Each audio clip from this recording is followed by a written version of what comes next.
کا نام بھی تورات میں جو ہے وہ بیت ایل ہے۔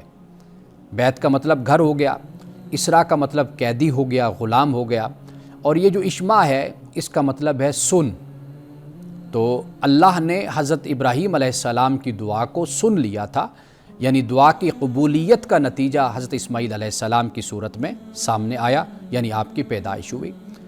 اسرائیل حضرت یعقوب علیہ السلام کا نام ہے، لقب ہے۔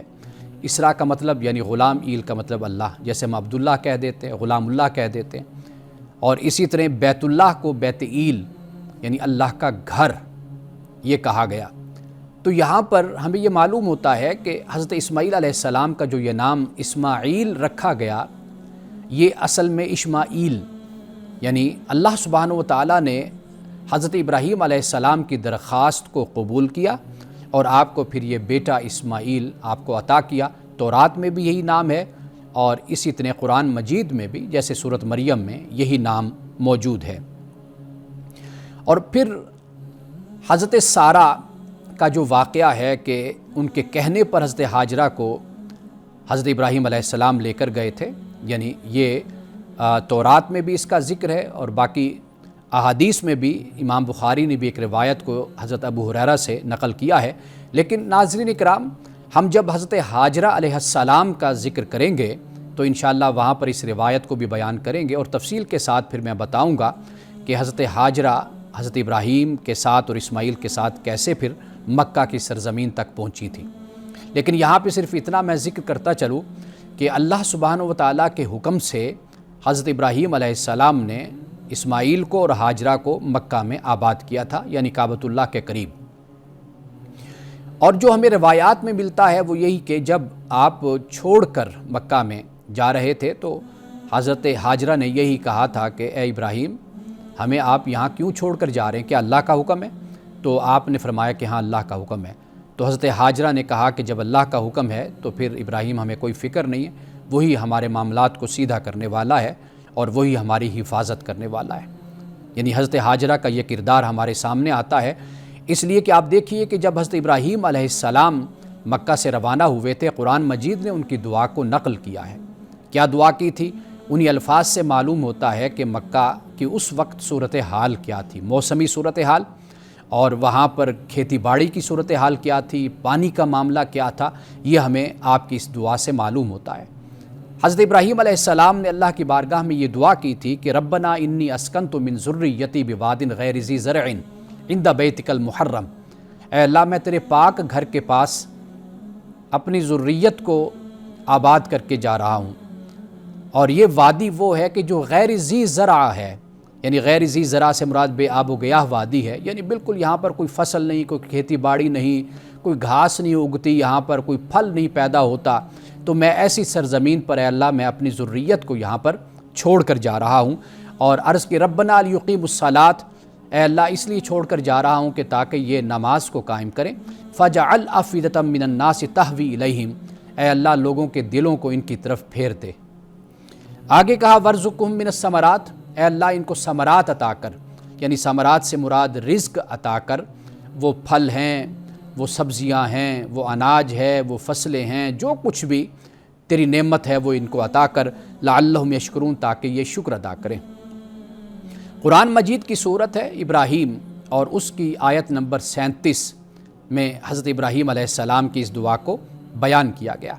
ابراہیم علیہ السلام اپنی بیوی کو حضرت ہاجرہ کو اور اسماعیل کو مکہ میں عرب کی سرزمین پر چھوڑ کر پھر آپ روانہ ہوئے، چونکہ حضرت سارہ اور حضرت اسحاق وہ کنعان میں موجود تھے۔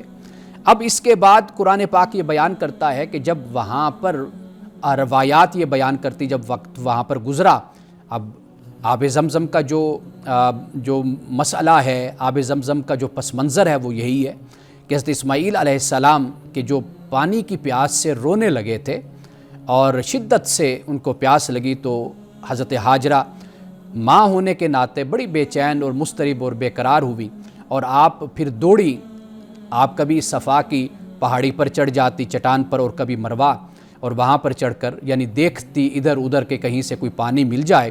لیکن جب آپ دوڑ دوڑ کر 7 چکر آپ نے لگائے، اور جب آپ پھر واپس آئیں تو آپ نے دیکھا کہ اسماعیل علیہ السلام جہاں پر لیٹے ہوئے ہیں وہاں پر ایک چشمہ جاری ہو چکا ہے جسے آب زمزم کہا جاتا ہے۔ ناظرین کرام، آب زمزم پر بھی انشاءاللہ ہم ایک پروگرام کریں گے اور میں تفصیل کے ساتھ آپ کو بتاؤں گا کہ آب زمزم کا جو یہ چشمہ ہے، یہ جو کنواں ہے، یہ کیسے جاری ہوا اور اس کی جو برکات ہیں اور اس کے جو معجزات ہیں اور اس کے جو فوائد اور ثمرات ہیں وہ آج تک جاری اور ساری ہیں، اور انشاءاللہ یہ قیامت تک اسی طرح انسانیت اس سے فیضیاب ہوتی رہے گی۔ اب اس کے بعد حضرت اسماعیل علیہ السلام جب کچھ جوان ہوتے ہیں، قرآن پاک اس کو بیان کرتا ہے کہ فلما بالغ معه السعی، یعنی یہاں سے وہ جو قربانی کا مسئلہ ہے وہ یہاں پر بیان ہوتا ہے۔ حضرت اسماعیل علیہ السلام کی شخصیت کا جب بھی ذکر ہوگا تو دو تین باتوں کا ضرور ذکر ہوگا۔ ایک تو ہے تعمیر کعبہ، کعبہ کی تعمیر، وہ حضرت ابراہیم علیہ السلام نے اس کا آغاز کیا یا اس کی تعمیر کی، یہ مسئلہ اتنا اہم نہیں ہے۔ اصل مسئلہ کیا ہے؟ وہ یہ ہے کہ جو سامی مذاہب ہیں وہ ہمیں اس بات کے بارے میں آگاہ کرتے ہیں کہ حضرت ابراہیم علیہ السلام نے اس گھر کی تعمیر کی تھی۔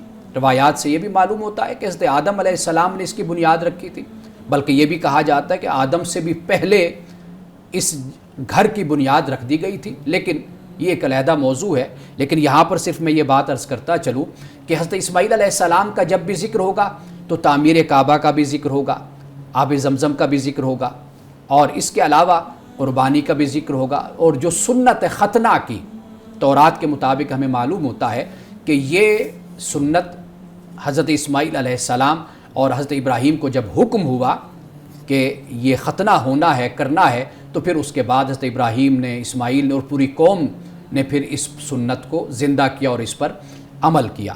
تو یہ حضرت اسماعیل علیہ السلام کی شخصیت ہے، اور اس کے علاوہ بہت سے ابھی باتیں ہیں، انشاءاللہ ہم آئندہ پروگرام میں ان تمام باتوں کو تفصیل کے ساتھ بیان کریں گے۔ ناظرین کرام، یہاں وقت ہوا چاہتا ہے ایک بریک کا، ہمارے ساتھ رہیے گا۔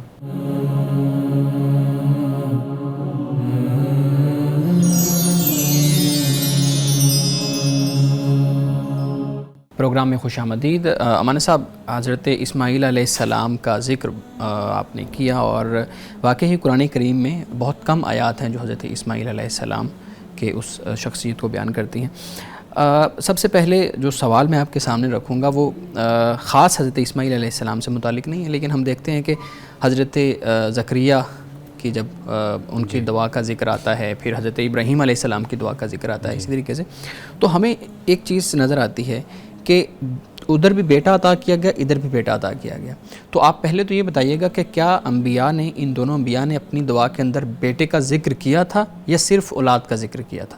اور دوسرا، اگر دونوں کو بیٹے ہی عطا کیے گئے ہیں تو ایک نظریہ جو آج کل لوگوں کے سامنے آتا ہے وہ کہتے ہیں کہ پھر مذاہب کی طرف سے جو بیٹا ہے، یعنی جو میل جینڈر ہے، اس کی پریورٹی جو ہے نا وہ ثابت ہوتی ہے، جبکہ فیمیل جینڈر کی جو ہے نا انفیریٹی ثابت ہوتی ہے۔ تو کیا مذاہب کہیں اس تقسیم کو بیان کرتے ہیں؟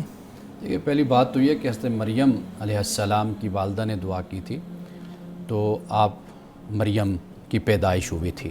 اچھا، اس دعا میں جینڈر کا ذکر نہیں تھا؟ نہیں، وہاں پر بھی بیٹا، وہ اس لیے کہ عام طور پر وہ جو کاہن تھے یا یروشلم جسے ہم کہتے ہیں کہ جو بیت المقدس ہے، اس کے لیے، اس کے نظام کے لیے ہمیشہ مرد ہی ہوتے تھے، یعنی وہاں کا سماج ایسا تھا، مرد ہی خاص ہوتے تھے، اور پھر وہ جو ماحول ہوتا تھا اس میں مرد ہی اس ذمہ داری کو نبھا سکتا تھا۔ اسی طرح اگر بیٹا انبیاء علیہ السلام نے مانگا تو وہ بیٹا مانگنے کی وجہ یہی تھی کہ وہ پیغمبر خود مرد ہیں، وہ اس لیے آگے کہ بھئی نبوت اور رسالت کی جو ذمہ داری ہے اس ماحول میں وہ بیٹا بہتر طریقے سے نبھا سکتا ہے، چونکہ عملی زندگی سے متعلق چیزیں ہیں نا کہ مرد نے مردوں سے معاملات لوگوں سے کرنے ہیں۔ اور آپ یہ دیکھیے نا کہ انبیاء علیہ السلام کی اور رسول کی جو زندگی ہے وہ کتنی کٹھن ہے، کتنی پر مشقت ہے اور صعوبتوں سے بھری ہوئی زندگی ہے۔ حضور علیہ السلام کی حیات مبارکہ دیکھ لیں، خود حضرت ابراہیم علیہ السلام کی زندگی کو آپ دیکھ لیں تو وہاں ہمیں یہ معلوم ہوتا ہے کہ اس کے لیے ان حالات میں لڑکا ہی، مرد ہی بہتر تھا کہ وہ ان ذمہ داریوں کو بہترین طریقے سے نبھا سکتا تھا۔ اب یہ دیکھیے کہ عرب میں اب جو مال اور بیٹے، ان کو قوت کا ذریعہ سمجھے جاتے تھے، الکان ذا مال و بنین، مال اور بیٹا، وہ کیوں؟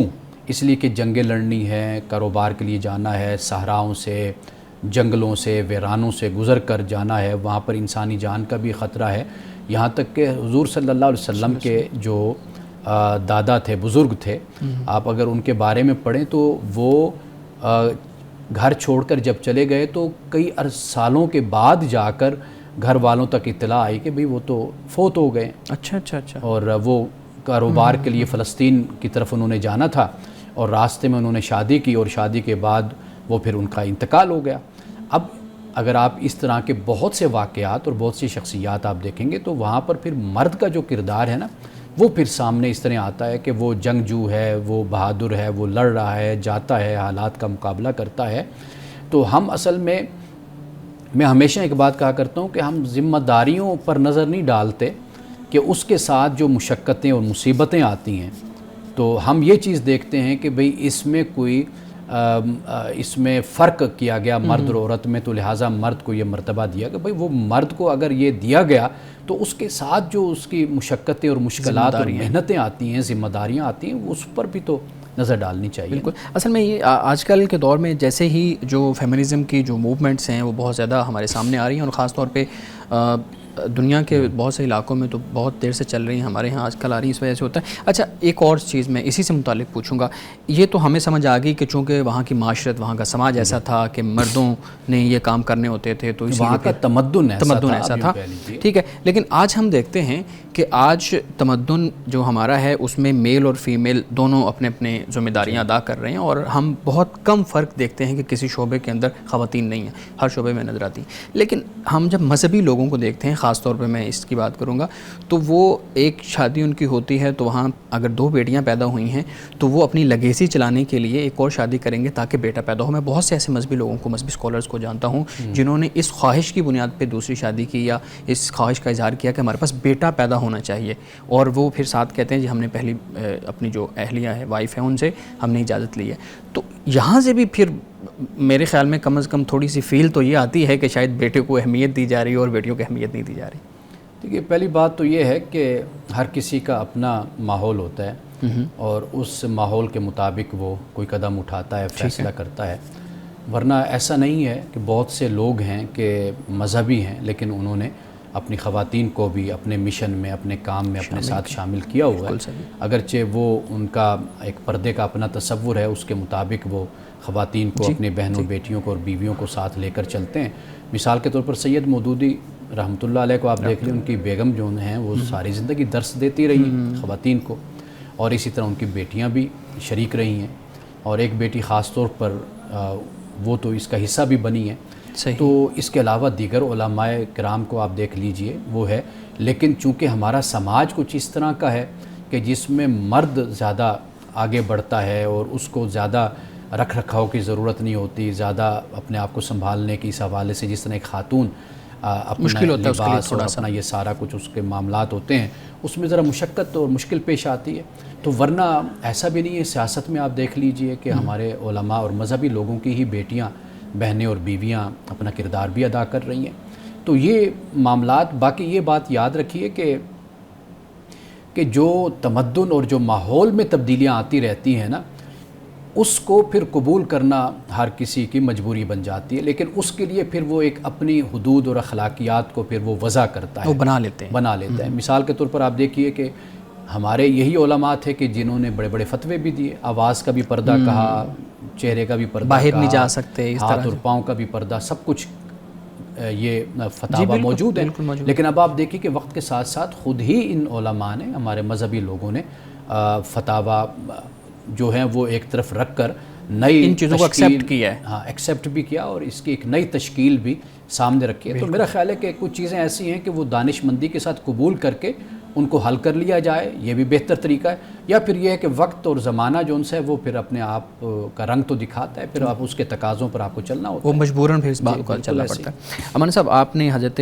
عبد المطلب کا ذکر کیا، رسول اللہ صلی اللہ علیہ وسلم کے دادا کا، کہ اتنی دیر بعد معلوم ہوا کہ ان کی وفات ہو گئی ہے.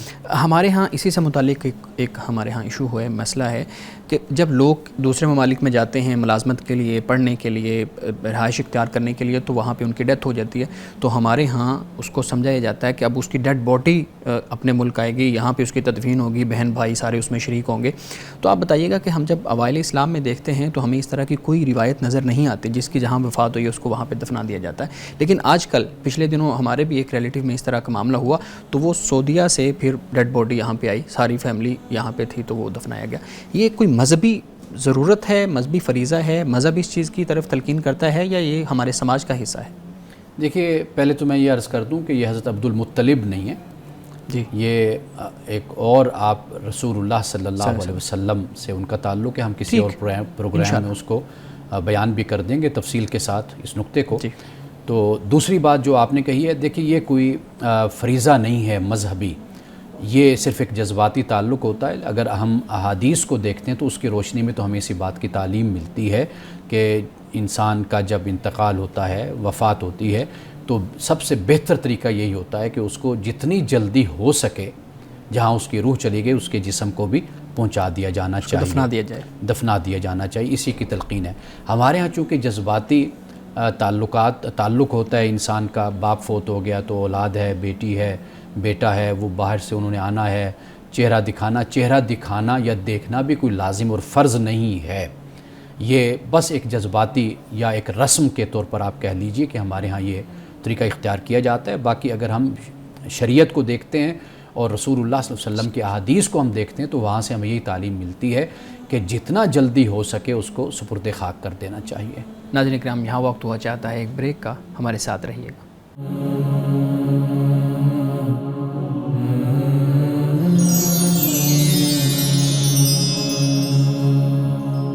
ویلکم بیک ناظرین. امان صاحب, آپ نے ذکر کیا تھا اپنی گفتگو میں حضرت اسماعیل علیہ السلام اور ان کی والدہ کا کہ ان کو حضرت ابراہیم علیہ السلام ایک مکہ کی وادی میں چھوڑ آئے.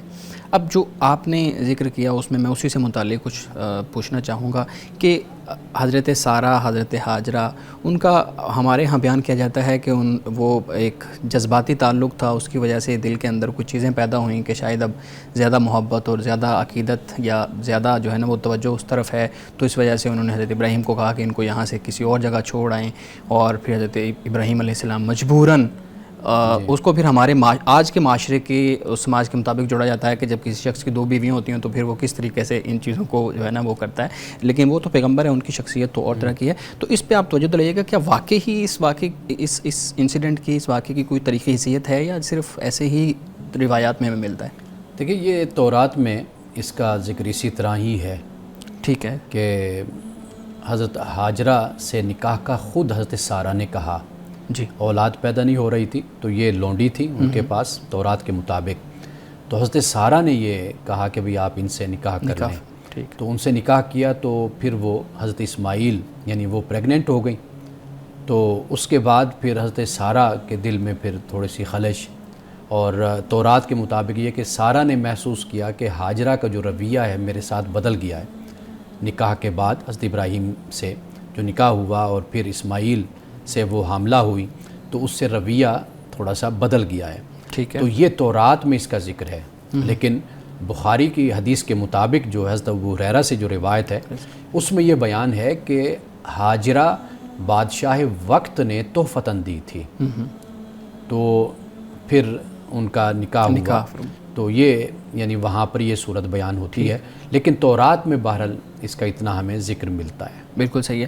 اچھا, پھر اس چیز کو اگر ہم تھوڑا سا مزید دیکھیں تو اس طرح کی جتنی بھی چیزیں ہوتی ہیں وہ عورتوں سے متعلق ہمارے ہاں بھی ان کو بیان کیا جاتا ہے نا. ایون ہم دیکھ لیں اپنی شوبز انڈسٹری کو دیکھ لیں, جس میں ڈرامے بنتے ہیں یا کوئی بھی ڈرامہ دیکھ لیں تو اس میں بھی ہمیں ڈراموں کے اندر جو چیز پورٹری کی جاتی ہے وہ بھی سمہاؤ اسی طرح کی ہوتی ہے.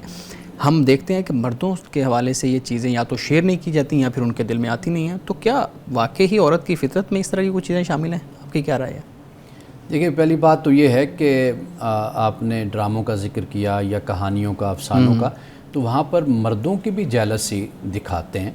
یعنی مثال کے طور پر کاروبار کے حوالے سے ان کا باہمی رقابت جو ہوتی ہے وہ نظر آتی ہے. سیاست کو آپ دیکھ لیجئے, ہماری سیاست آپ کے سامنے ہے کہ اس میں دیکھ لیجئے کتنی رقابت اور کتنا حسد اور کتنی دشمنی ہے.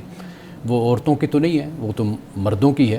اسی طرح آپ مذہبی طبقے کے اندر دیکھ لیں, فرقہ وارانہ طور پر آپ دیکھ لیں, علماء کا باہمی جو مقابلے بازی، مناظرے اور ایک دوسرے پر تہمتیں اور الزام، اس کی واضح بات ہے کہ بنیاد حسد ہی ہوتی ہے۔ تو ایسی بات نہیں ہے کہ صرف ایک طرف یہ معاملہ ہے، یہ انسان کا ہی آپ کہہ لیجئے کہ یہ معاملہ ہے، چاہے وہ مرد ہے یا عورت۔ عورت اپنے آپ کو چونکہ معاشرے میں ہمارے انسیکیور خیال کرتی ہے کہ خامند ہے تو وہ باہر جاتا ہے یا اس کے تعلقات یا ملنا جلنا، تو شاید اس بنیاد پر کوئی انسیکیورٹی میں یہ جذبات زیادہ غالب ہو جاتے ہیں۔ لیکن اصل جو ہے یہ تو انسان کی فطرت ہے کہ وہ، آپ دیکھ لیجئے کہ حابیل اور قابیل کا جو آپس میں تعلق ہے، اور قرآن پاک نے اس کو بیان کیا ہے، اور حسد ہی تھا وہ اس کی بنیاد۔ سورۃ المائدہ میں آپ دیکھ لیجئے نا کہ حابیل اور قابیل کے واقعہ کا بیان ہوتا ہے، تو وہاں پر وہ دونوں مرد ہی ہیں نا، ان میں حسد پیدا ہوا۔ تو یہ حسد ایسی چیز ہے کہ جو صرف عورتوں کے لیے خاص نہیں ہے، یہ مردوں میں بھی پائی جاتی ہے۔ بالکل صحیح ہے۔ آخری سوال اسی سے متعلق ایک اور بھی سب سے پیدا ہوتا ہے جس کا ذکر بھی آپ نے کیا، جو انسیکیورٹی ہے فیملی لائف کے اندر، وہ بہت زیادہ پھر معاملات خراب کرتی ہے، اور ہم دیکھتے بھی ہیں کہ آج کل کا جو ٹائم پیریڈ ہے، موبائل ہے، انٹرنیٹ ہے، یہ چیزیں ہیں، اس وجہ سے پھر بہت زیادہ فیملیز جو ہے نا وہ ٹوٹ بھی رہی ہیں۔ اس انسیکیورٹی کو، اس حسد کو، اس شک کو کم کرنے کے لیے آپ کیا تجویز کریں گے؟ پہلی بات تو یہ ہے کہ انسان کو شکر گزار ہونا چاہیے۔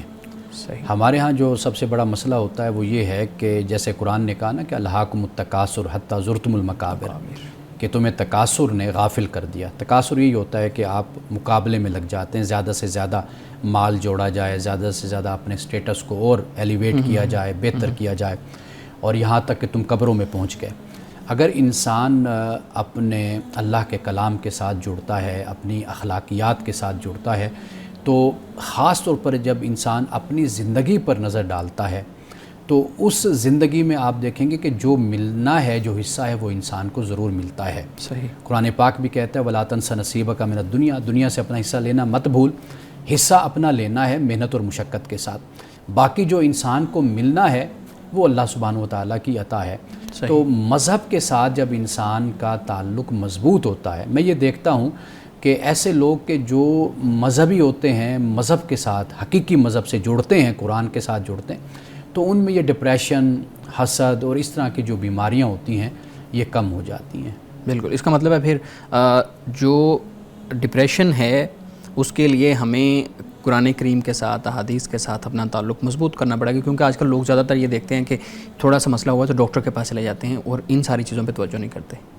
دیکھیے، بنیادی بات جب آپ کا عقیدہ مضبوط ہوتا ہے خدا کی ذات پر، اور آپ یہ سمجھتے ہیں کہ زندگی موت کا وہی مالک ہے، جی، یہ ایسی چیزیں ہیں، یہ ایسے عقائد ہیں جو نفسیاتی طور پر بھی انسان کو بہت مضبوط کرتے ہیں۔ بالکل۔ مثلا ہم آج ذکر کر رہے ہیں حضرت ابراہیم علیہ السلام کا، حضرت اسماعیل علیہ السلام کا، حضرت ہاجرہ کا۔ اب دیکھ لیجئے کہ یہ عقیدہ ہی ہے، یعنی انسان کی ایک سوچ ہے، انسان کی ایک فکر ہے، انسان اپنے آپ کو کسی کے ساتھ جوڑ لیتا ہے، اس کا ایمان ہوتا ہے، اس کا اعتماد ہوتا ہے، اس کا تیقن ہوتا ہے۔ یہ چیزیں انسان کو بہت سے خطرات اور اندیشوں سے انسان کو بے نیاز کر دیتی ہیں۔ بالکل صحیح ہے۔ جی بلال صاحب، آپ بھی مزید سوال رکھیے گا۔ بہت شکریہ سر۔ میں یہ پوچھنا چاہوں گا کہ قیامت کے دن کے جو احوال ہمیں بتائے جاتے ہیں، کتابوں میں بھی لکھے ہوئے ہیں اور احادیث رسول صلی اللہ علیہ وسلم میں بھی بیان کیے گئے ہیں، تو قیامت کے بارے میں پہلے یہ بتائیے گا کہ یہ جو کہا جاتا ہے سب سے پہلا سوال نماز کا ہوگا، کیا نماز کے متعلق کس طرح سے پوچھا جائے گا، یا نماز کے بارے میں جو سوال کیا جائے گا وہ کیا سوال ہوگا کہ نماز کا کس طرح سے انسان سے حساب کتاب لیا جائے گا؟ اس بارے میں آپ وضاحت کیجیے گا۔ اچھا، بات یہ ہے کہ اللہ سبحانہ و تعالیٰ نے جو احکام آپ پر اتارے ہیں، لاگو کیے ہیں، آپ اس کے پابند ہیں، ان کے بارے میں آپ سے سوال کیا جائے گا۔ جی، یعنی خاص طور پر جب ہم یہ کہتے ہیں کہ یہ شخص مسلمان ہے، اور وہ مسلمان کیوں ہوا؟ وہ چند شہادتوں کی وجہ سے وہ مسلمان ہوتا ہے، اور اللہ سبحانہ و تعالیٰ کی شہادت، رسول اللہ کی رسالت کی شہادت، پھر اس کے بعد نماز، روزہ، زکوٰۃ، حج، بالکل، یہ ترتیب 5 چیزیں بن جاتی ہیں جسے رسول اللہ نے بیان فرمایا۔ اب جب ہم اس میں دیکھتے ہیں تو سب سے پہلے نماز ہی کا ہمیں ذکر ملتا ہے۔ اول ما یحاسب بہ العبد الصلاۃ، حدیث پاک کے یہ الفاظ ہیں کہ سب سے پہلے جو سوال ہونا ہے مومن سے وہ نماز ہی کا بندے سے سوال ہونا ہے۔ تو ہم اس ترتیب کو جب دیکھتے ہیں اور نماز کی جو اہمیت ہے جو دین بیان کرتا ہے، اور جو آدم سے لے کر رسول اللہ صلی اللہ علیہ وسلم تک سب نے نماز کو کسی نہ کسی شکل میں ادا فرمایا تھا، بالکل، تو لہٰذا اس کی اہمیت کی بنیاد پر پھر یہ بیان کیا گیا کہ سب سے پہلے انسان سے نماز ہی کے بارے میں سوال ہوگا۔ اب سمپل سادہ سوال ہے کہ جو اللہ نے حکم دیا اسی کا ہی سوال ہونا ہے، اور وہ فرض ہے، جیسے صبح کے، ظہر، عصر، مغرب، عشاء کے جو فرائض ہیں انہی کے بارے میں اللہ پاک نے سوال کرنا ہے۔ ناظرین کرام، یہاں لیتے ہیں ایک بریک، ہمارے ساتھ رہیے گا۔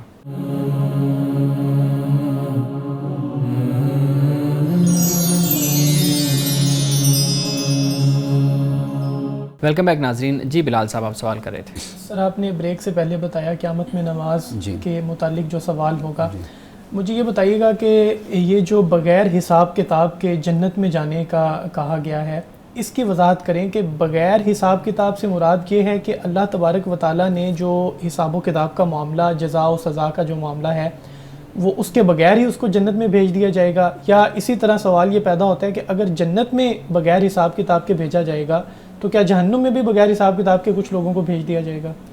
دیکھیے، دو چیزوں میں بڑا فرق ہے، یعنی جنت اور جہنم میں جو سزا ہوتی ہے نا، وہ جو کہتا ہے کہ میں سزا دوں گا، جی، سزا دینے والا، اس کی مرضی ہوتی ہے کہ وہ سزا دے یا نہ دے۔ یہ نہیں ہوتا کہ مثال کے طور پر اگر میں آپ سے یہ کہوں کہ بھئی اگر آپ یہ نہیں کریں گے تو میں آپ کو یہ پنش کروں گا، اب میں نہیں پنش کر رہا تو آپ آ جائیں جی آپ نے کیوں نہیں مجھے پنش کیا، حالانکہ میں نے یہ کام نہیں کیا تھا تو آپ کو پنش مجھے کرنا چاہیے، دینی چاہیے تھی یہ تو کوئی نہیں کہتا نا۔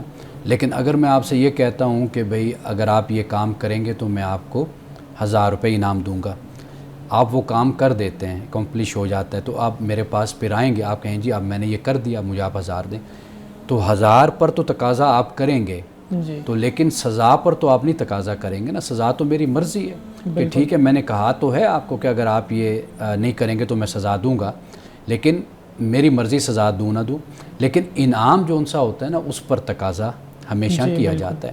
قرآن مجید نے بھی اسی اسلوب میں ہی اسی بات کو بیان کیا ہے، تو لہٰذا جو جنت میں جانے والے ہیں وہ لوگوں کے بڑے درجات ہیں۔ اب آپ دیکھیے نا، انہی میں انبیاء علیہ السلام ہیں، بالکل، انہی میں شہداء ہیں، انہی میں صدیقین ہیں، ان میں صلحاء ہیں۔ وہ خدا کی مرضی ہے کہ کتنے لوگ ہیں کہ جو بغیر حساب کے ہی وہ جنت میں چلے جائیں گے۔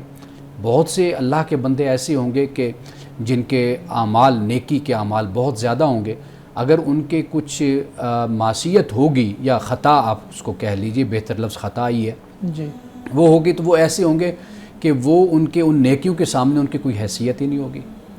تو وہ ویسے بھی جیسے ہم بھی دنیا میں یہی معاملہ کرتے ہیں کہ انسان کی خوبیوں کو اور اس کے نیکیوں کو اور اچھائیوں کو ہم دیکھتے ہیں اور ہم کہتے ہیں یار بحیثیت انسان خامیاں بھی ہیں، لیکن خامیاں ایسی نہیں ہیں کہ جس کی بنیاد پر اس کی خوبیوں سے نگلیکٹ کر دیا جائے، تو وہاں پر پھر ہم خامیوں کو چھوڑ کر، خطاؤں کو چھوڑ کر خوبیوں پر نظر رکھتے ہیں۔ تو اللہ سبحانہ و تعالیٰ کے ہاں بھی بندے کے لیے یہی معاملہ ہے۔ اس پہ ایک سوال یہ پیدا ہوتا ہے کہ اگر اللہ تبارک و تعالیٰ اپنی مرضی سے کسی ایک بندے کو جنت میں داخل فرمائے، یعنی اللہ تبارک و تعالیٰ نے اختیار میں ہے جنت میں یا جہنم میں، تو اپنے اختیار سے جنت میں بھیج دیا، لیکن پھر دوسرا شخص بھی تو یہ بات سوچ سکتا ہے نا کہ اللہ کے لیے وہ انسان تو برابر ہیں، تو پھر اگر ایک انسان کو اپنی مرضی سے جنت میں بھیج دیا تو پھر مجھے بھی جنت ملنی چاہیے۔ قرآن مجید یہ کہتا ہے وَمَا أَنَا بِظَلَّامٍ لِّلْعَبِيدِ، جی، کہ اللہ ظالموں اپنے بندوں پر ظلم کرنے والا نہیں ہے۔ یہ بات ذہن میں رکھنی چاہیے کہ اس کی حکمت ہر جگہ پر ہوتی ہے کہ وہ اپنے بندوں کے ساتھ کیا معاملہ کرتا ہے۔ مثال کے طور پر رسول اللہ صلی اللہ علیہ وسلم فرماتے ہیں بھئی تم میں سے میں کسی کو مانگنے کوئی آتا ہے تو میں دیتا ہوں، کسی کو نہیں دیتا۔ اب وہ جو میں جس کو دیتا ہوں اس کو دینا بہتر ہوتا ہے، جس کو نہیں دیتا اس کو نہ دینا بہتر ہوتا ہے۔ تو یہ خدا ان حکمتوں سے واقف ہے کہ اس نے آپ کو، مجھے، انہیں اور کئی لوگوں کو جس جگہ پر بٹھایا ہوا ہے وہ بہتر جانتا ہے کہ ہم ہیں ہی اسی جگہ اور اسی منصب پر بیٹھنے والے، یعنی ہم یہی کوالیفائی کرتے تھے، اسی کی کوالیفیکیشن رکھتے ہیں، تو اس نے ہم نے وہ درجہ، وہ مقام ہمیں دیا ہے۔ سر ہمارے گزشتہ پروگرامز میں بات ہوئی تھی حور کے متعلق، اور حور کے متعلق آپ نے بڑی وضاحت سے بیان فرمایا۔ میرا تھوڑا سا اس سے متعلق سوال ہے، ابھی آخرت کی بات ہو رہی ہے، تو خواتین، وہ خواتین جن کو طلاق ہو چکی ہے، متعلقہ خواتین، وہ جنت میں جائیں گی، تو کس کے ساتھ رہیں گی؟ یعنی یہ تو سوال ہو گیا کہ شادی شدہ خاتون ہے تو اس کو جنت میں حور ملے گی، اور مرد ہے تو اس کو بھی حور ملے گی، لیکن خاتون مطلقہ جو ہے اس کو جنت میں کیا ملے گا، وہ کس کے ساتھ ہوگی؟ دیکھیے جنت میں جو جانے کا معیار ہے نا وہ ایمان اور عمل صالح ہے. جی. اللہ کے ہاں وہ ترازو ہے.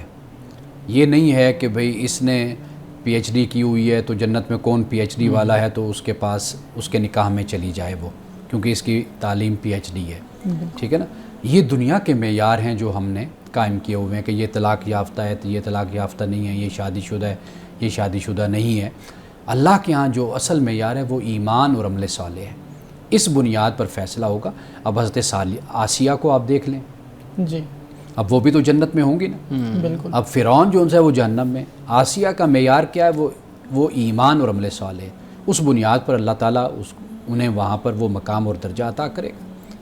تو اسی طریقے سے حضرت لوط کی بیگم اہلیہ کو، زوجہ کو آپ دیکھ لیں، حضرت نوح کی زوجہ کو دیکھ لیں، وہ جنت میں جانے سے محروم رہے. خاوند جو ان سے ہیں وہ جنتی ہیں. تو لہٰذا وہاں پر جو معیار ہے وہ مختلف ہے. باقی اللہ کا علم ہے، اللہ بہتر جانتا ہے کہ اس نے کل اپنی جنت میں کیا معاملہ اپنے نیک بندوں کے ساتھ کرنا ہے. لیکن بہرحال جو بھی وہ معاملہ وہاں پر فرمائے گا وہ بہترین معاملہ ہوگا، اس دنیا سے کہیں بہتر ہوگا جس کا ہم تصور بھی نہیں کر سکتے، جس پر سارے جنتی خوش بھی ہوں گے. جی بالکل. مولانا صاحب اس میں یہ بھی ایک سوال ہوتا ہے نا پھر کہ ہم ہر چیز کو جو جنت کی ہے، جہنم کی ہے، یا اللہ رب العزت کی حکمت پہ جب بات ہوتی ہے تو ہم اس کو ایک لمیٹڈ ذہن کے مطابق اس دنیا کی ساتھ کسی نہ کسی چیز کو تشبیہ دے کے سمجھنے کی کوشش کرتے ہیں. ایک طرف ہم بات کر رہے ہوتے ہیں اللہ تعالیٰ کی حکمت، اب اس کا تو تصور نہیں کیا جا سکتا. دوسری طرف ہم دیکھ رہے ہوتے ہیں کہ اچھا اللہ تعالیٰ نے اس کو معاف کر دیا تو اس کو کیوں نہیں کیا. اب اس کی حکمت کو بھی ہم مان رہے ہیں، دوسری طرف ہم سوال بھی اٹھا رہے ہیں. تو یہ جو ایک نقطہ نظر یا جو ایک سوچ ذہن میں پیدا ہوتی ہے، اس کی کیا ریزن ہوتی ہے؟ اصل جو بات ہمارے حیطۂ ادراک میں آتی ہے نا، ہمارے دائرہ ادراک میں آتی ہے، ہم اس کو اس حد تک بیان کر دیتے ہیں. قرآن مجید نے کہیں پر رہنمائی کر دی، کہیں پر رسول اللہ صلی اللہ علیہ وسلم نے رہنمائی فرما دی، تو وہاں پر پھر ہم اس بات کو اس حد تک بیان کرتے ہیں. باقی جو یہ تشبیہ ہے، تمثیل ہے، یہ جسے ہم کہتے ہیں کہ مثال ہے، یہ پھر اس طریقے سے بات کو ہم سمجھنے کی کوشش کرتے ہیں. باقی آپ یہ دیکھ لیجئے کہ اس زمین پر بھی جس دنیا میں آپ نہیں گئے، جس ملک میں آپ نہیں گئے، آپ نے وہاں کی صرف باتیں سنی ہوئی ہیں، اور وہاں کی باتیں بھی لوگ اگر آپ کو سمجھائیں گے تو کسی مثال سے ہی آپ کو سمجھائیں گے. تو لہٰذا جب تک اس دنیا میں قدم نہیں رکھا جاتا، کہ جیسے قرآن مجید نے کہا کہ بہت سی نعمتیں ہیں، لیکن یہ بھی ساتھ فرما دیا ہے کہ بھئی کئی نعمتیں ایسی جن کا خیال جو ہے تمہارے دل سے کبھی گزرا ہی نہیں، ایسی نعمتیں بھی اللہ نے وہاں پر پیدا کر رکھی ہیں. تو انسانی جو ادراک ہے، انسانی جو سطح ہے، اس تک انسان ایک بات کو اگر سمجھ سکتا ہے تو سمجھ لے. اگر وہ اس سے بلند ہے، ماورا ہے، تو لہٰذا پھر اس پر ایمان تو ہمارا ہر صورت میں. صحیح. سر خواتین کی بات جب ہو رہی تھی، یہ سوال ذہن میں آیا کہ خواتین کی جو گواہی ہے اس کو آدھا کیوں کہا گیا ہے؟ دیکھیے قرآن مجید میں تو کہیں پر بھی آدھا نہیں کہا گیا. جی. قرآن مجید میں جو اسلوب اختیار کیا گیا وہ ہے ان تدل احداہما فتذکر احداہما الاخری. چونکہ یہ جو لکھنے لکھانے کے معاملات ہوتے ہیں، جو قرض کے، جائیداد کے اور اس طرح دیگر جو مقدمے قانونی ہوتے ہیں، ان میں واضح بات ہے کہ قرآن مجید نے جس اسلوب میں بیان کیا ہے وہ یہ ہمیں بتاتا ہے کہ یہ جو معاشرتی اور سماجی زندگی ہوتی ہے اور یہ قانونی جو زندگی ہوتی ہے، یہ بڑی ہی گمبھیر قسم کی زندگی اور لائف ہوتی ہے، اور اس میں بہت سی مشکلات ہوتی ہیں. تو عورت کا جو معاملہ زیادہ ہے وہ یہ ہے کہ وہ گھر کو، خاندان کو، ان معاملات کو سنبھالتی ہے، دیکھتی ہے، اور اس طرف اس کی زیادہ توجہ ہوتی ہے. ہاں کبھی اس کی مجبوری ہو کہ اس نے کوئی گواہی دینی ہو تو قرآن پاک نے یہ کہا کہ بھئی ان تدل احداہما فتذکر احداہما الاخری، کہ بھئی اگر وہ گواہی کے لیے جاتی ہے تو اس کے ساتھ ایک اور گواہ عورت ساتھ ہو. اگر وہ بھول جائے تو دوسری اس کو یاد کروا دے. اگر وہ نہیں بھولتی تو پھر کیا معاملہ بنے گا؟